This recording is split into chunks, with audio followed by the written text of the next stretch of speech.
할렐루야. 11월 22일 월요일 원포인트 퀴트 가운데 오신 여러분들을 주님 이름으로 사랑하고 축복합니다. 오늘 하나님께서 우리에게 주시는 말씀은 아모스 5장 1절에서 17절까지의 말씀입니다. 아모스 5장 1절에서 17절까지의 말씀 다 같이 한 목소리로 합독하도록 하겠습니다.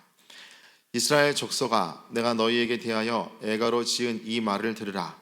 처녀 이스라엘이 엎드려졌으며 다시 일어나지 못하리로다. 자기 땅에 던지우며 일으킬 자 없으리로다. 주 여호와께서 이와 같이 말씀하시되 이스라엘 중에서 1000명이 행군에 나가던 성읍에는 100명만 남고 100명이 행군에 나가던 성읍에는 10명만 남으리라 하셨느니라. 여호와께서 이스라엘 족속에게 이와 같이 말씀하시기를 너희는 나를 찾으라. 그리하면 살리라. 베델을 찾지 말며 길갈로 들어가지 말며 브엘세바로도 나아가지 말라. 길갈은 반드시 사로잡히겠고 베델은 비참하게 될 것임이라 하셨나니 너희는 여호와를 찾으라. 그리하면 살리라. 그렇지 않으면 그가 불같이 요셉의 집에 임하여 멸하시리니 베델에서 그 불들을 끌 자가 없으리라. 정의를 쓴 쑥으로 바꾸며 공의를 땅에 던지는 자들아, 묘성과 삼성을 만드시며 사망의 그늘을 아침으로 바꾸시고 낮을 어두운 밤으로 바꾸시며 바닷물을 불러 지면에 쏟으시는 이를 찾으라. 그의 이름은 여호와시니라. 그가 강한 자에게 갑자기 패망이 이르게 하신즉 그 패망이 산성에 미치니라. 그가 강한 자에게 갑자기 우리가 성문에서 책망하는 자를 미워하며 정직히 말하는 자를 싫어하는도다. 너희가 힘없는 자를 밟고 그에게서 미래의 부당한 세를 거두었은즉 너희가 비록 다듬은 돌로 집을 건축하였으나 거기 거주하지 못할 것이요 아름다운 포도원을 가꾸었으나 그 포도주를 마시지 못하리라. 너희의 허물이 많고 죄악이 무거움을 내가 아노라. 너희는 의인을 학대하며 뇌물을 받고 성문에서 가난한 자를 억울하게 하는 자로다. 그러므로 이런 때에 지혜자가 잠잠하나니 이는 악한 때임이니라.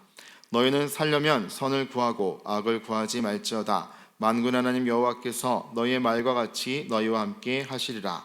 너희는 악을 미워하고 선을 사랑하며 성문에서 정의를 세울지어다. 만군의 하나님 여호와께서 혹시 요셉의 남은 자를 불쌍히 여기시리라. 그러므로 주 만군의 하나님 여호와께서 이와 같이 말씀하시기를 사람이 모든 광장에서 울겠고 모든 거리에서 슬프도다 슬프도다 하겠으며 농부를 불러다가 애곡하게 하며 울음꾼을 불러다가 울게 할 것이며 모든 포도원에서도 울리니 이는 내가 너희 가운데로 지나갈 것임이라. 여호와의 말씀이니라. 아멘. 이 시간 불의에 대해 침묵하는 것도 악이다 라는 제목으로 담임 목사님께서 말씀 전해주시겠습니다. 할렐루야. 네, 오늘 우리 아모스서는 결국 사회의 정의, 사회의 공의 이런 것도 하나님을 예배하는 영성이 살아있을 때 공의와 정의가 유지된다 하는 것을 아주 강하게 보여주고 있어요.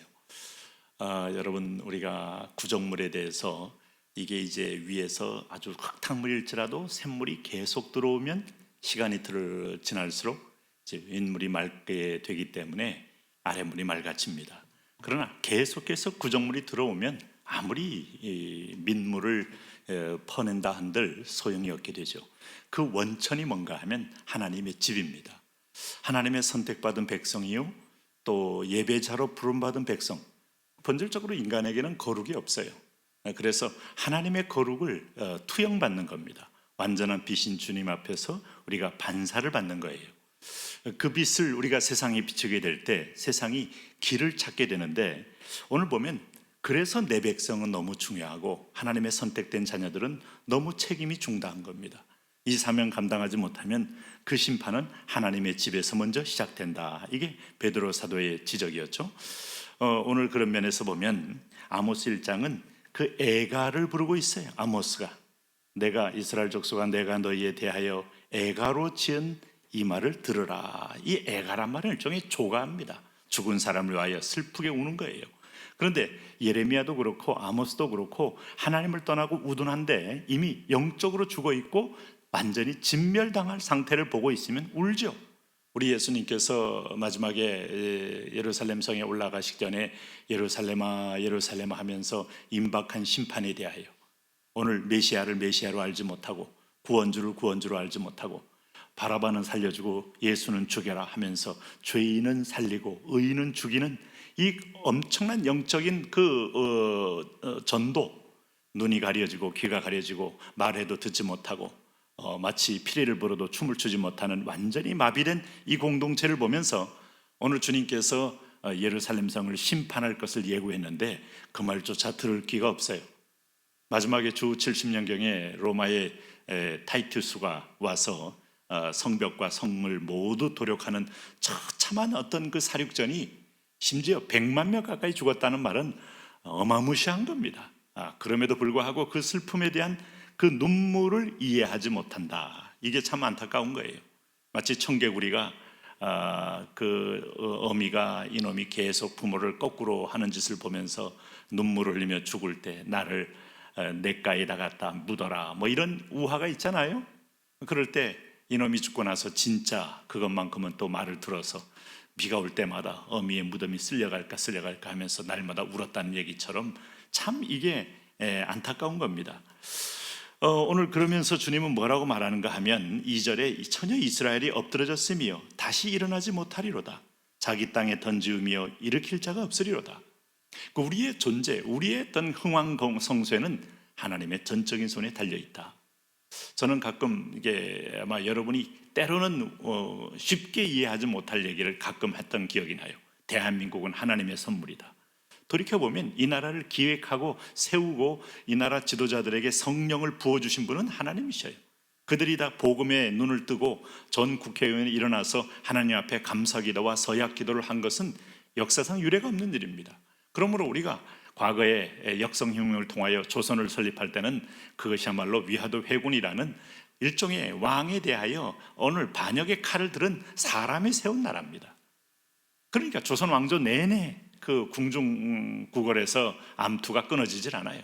그러나 대한민국은 하나님이 기획, 하나님이 연출, 하나님이 이끌어왔는데 21세기에 이런 나라는 세상에 존재하잖아요. 기적입니다. 산업화, 민주화, 그 다음에 오늘 이 민도가 높아진 것을 보면 엄청난 것을 볼 수 있는데 선교를 위해 세운 나라인데 이 나라가 공의와 공법과 말씀을 떠나면 그야말로 한순간에 몰락하는 겁니다.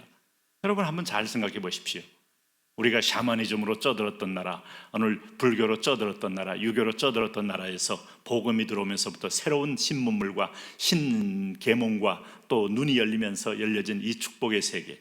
근데 오늘 여기서 한번 내가 던지우며 일으킬 자가 없다 하는 말은 하나님이 세우고 하나님이 낮추신다 하는 것이죠. 오늘 그러면서 주님께서 그렇다면 결론이 뭐예요? 결론이 여호와께 돌아오라 그리하면 살리라. 성경의 얘기는 의외로 참 심플합니다. 무슨 소린가 하면 하나님은 오늘 이렇게 말하고 있어요. 5절에 베델을 찾지 말며 길갈로 들어가지 말며. 베델과 길갈은 이스라엘의 근본의 뿌리가 되는 기념비가 있는 땅입니다.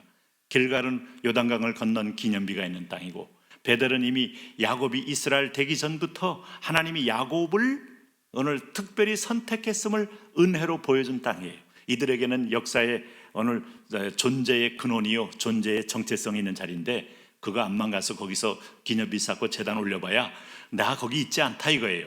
하나님은 그런 형식과 외식과 율법, 전통 앞으로 네가 아이콘을 붙든다고 내가 너희를 살려주는 게 아니고 오늘 여호와의 심장 속으로 돌아와라. 네? 구약이냐 신약이나 하나님은 마음의 할례를 원하지 육신의 할례를 원하는 게 아닙니다. 그래서 찾지 말라 그래. 브엘세바로도 나가지 말라. 길갈은 반드시 사로잡히겠고 베델은 비참하게 될 것이다. 가봐야 아무 소용이 없다 이거예요. 그러면서 6절에 뭐라 그랬어요? 너희는 여호와를 찾으라. 하나님이 우리에게 바라는 것은 오늘도 여러분 있는 자리 직장에 계십니까? 아니면 지금 차중에 계십니까? 아니면 지금 뭐 혹시 주방에 계십니까? 아니면 안방에서 계십니까? 여호와를 찾으라. 조용히 무릎 꿇고 하나님께 머리 숙이면서 하나님 나와 내 집안을 보혈로 덮어주시고 우리 공동체를 보혈로 덮어주시고 우리의 이민족을 보혈로 덮어주시고 오늘 하나님이 받으시기에 합당한 존재로 변화시켜 주옵소서. 여호와를 찾으라.